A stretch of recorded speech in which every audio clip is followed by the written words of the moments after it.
الحمدللہ، بسم اللہ الرحمن الرحیم۔ انکار مہدی موعود علیہ السلام۔ ناظرین، انکار مہدی علیہ السلام کفر ہے۔ چنانچہ مہدی موعود علیہ السلام کے ذکر میں طبقات الفقہ میں کہا ہے کہ رسول کریم صلی اللہ علیہ وسلم نے فرمایا، جس نے مہدی موعود علیہ السلام کا انکار کیا کافر ہو گیا۔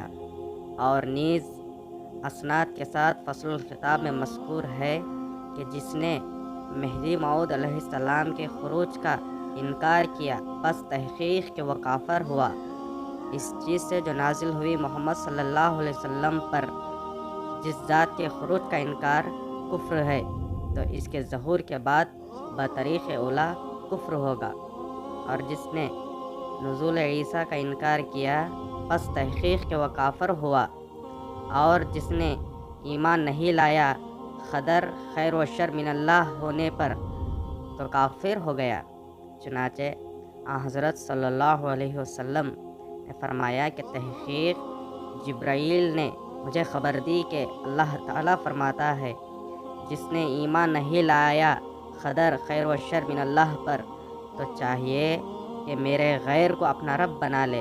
اور حدیث شریف فصل الخطاب میں اسناد کے ساتھ مذکور ہے۔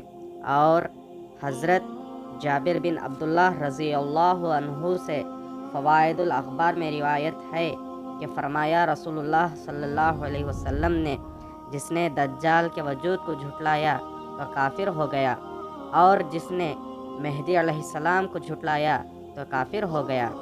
اور شرح مقاصد میں مذکور ہے، مہدی علیہ السلام اور عیسیٰ علیہ السلام دونوں علامات قیامت سے ہیں، اور علامات قیامت کا انکار کفر ہے۔